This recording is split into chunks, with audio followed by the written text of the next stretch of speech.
Okay, this video is on Jack Kirby's 1976 release on 2001 A Space Odyssey, the comic book version.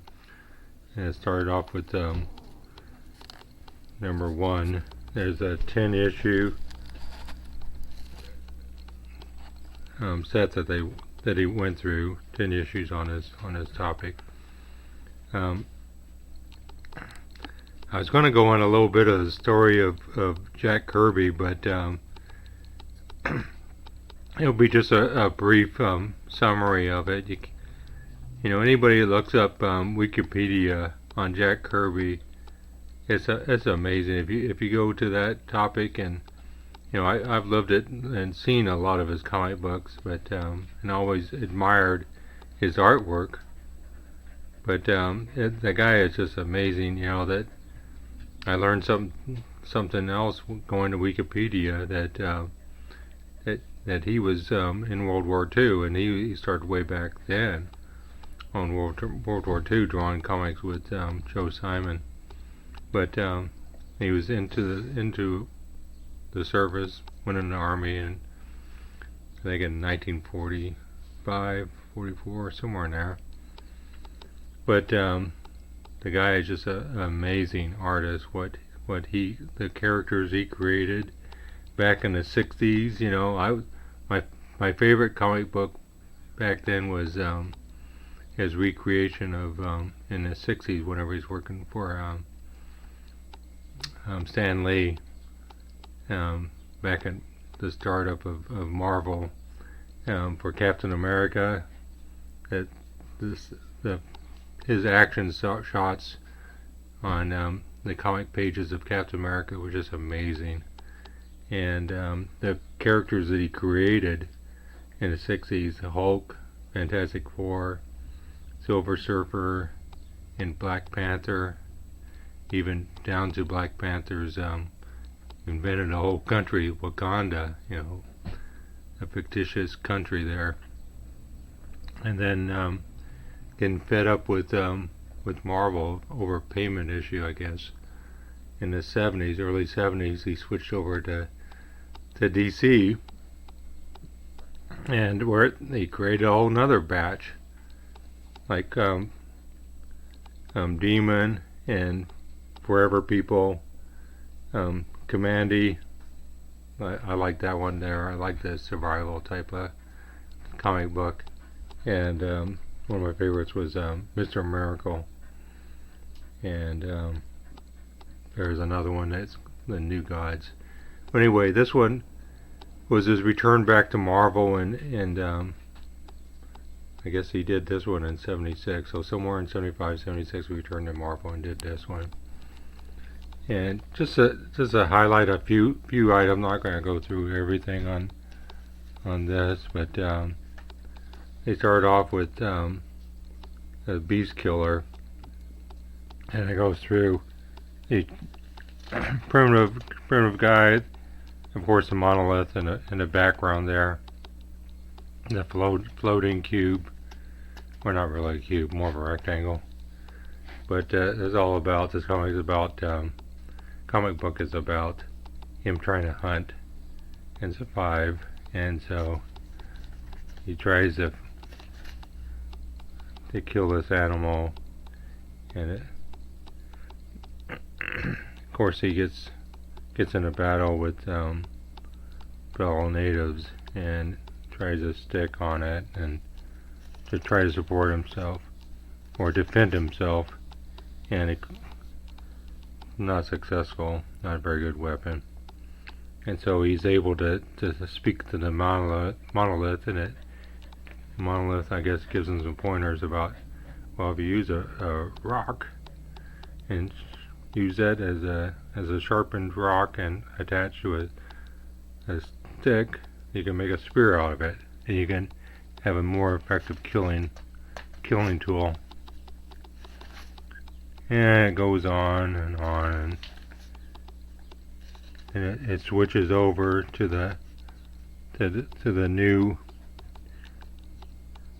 more current era, back toward 2001, where they're in space travel, and it ends attacked by a creature, and it ends where he's attacked and these creatures come out, and he's transported over to another planet, and extreme aging process happens after he meets this, looks like a farmer on this other planet. So he dies of old age in hours or minutes, whatever the time period is. And the next thing is Vera, the she demon. And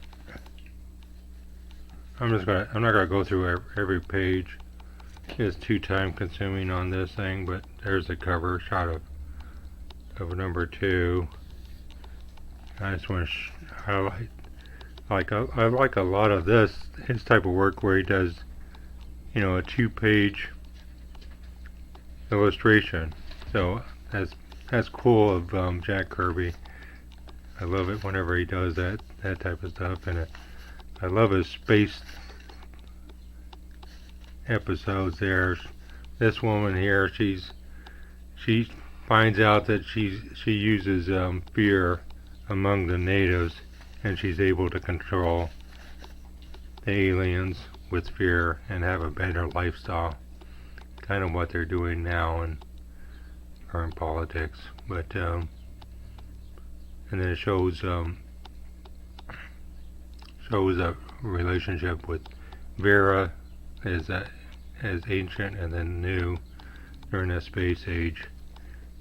And there's some aliens that attack, and she's trying to survive.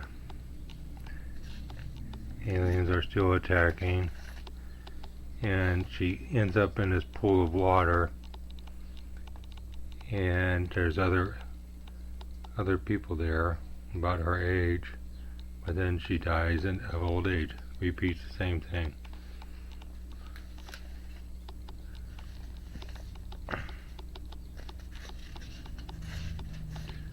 And an age, and then the cube is there, and dies of old age, and then there's a little baby. And the next one was Merrick.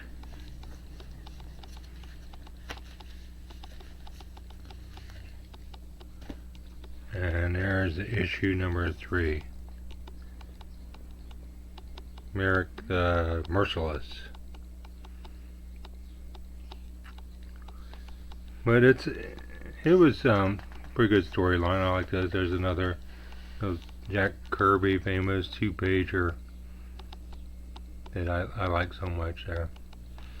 And towards the end of this 10 that he did, it's not as he didn't do too many of these 2-page illustration, I thought that's cool. I'd like to see what that is. And I want to see how big that is. It's called the Dinky Starfleet. The Enterprise is really small. I wonder if that's an inch long, and I'd be just curious. Okay, yes, I will let her know. This is her mother, and hang on, I have to leave this room to talk to you. Anyway, this series goes on, and he's infatuated with this one woman he sees in a vision there, and he's trying to find this woman, and his whole story is about him finding the perfect club that doesn't, and then he finds this other old guy, and then he's got old guy's got this, with this other kid, he's got this shield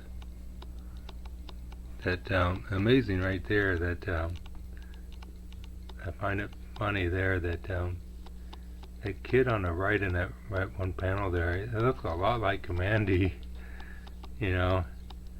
from his DC comic characters, you know, so some characters get translated.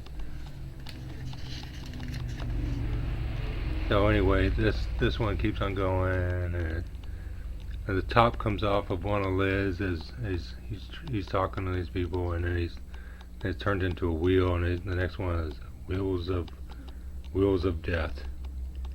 I think that's all I'm going to go over the first few issues. It was just surprising me that I expected it to be a little bit better series, but I don't know, just kind of like over the top with me. I like more of a superhero story, I guess.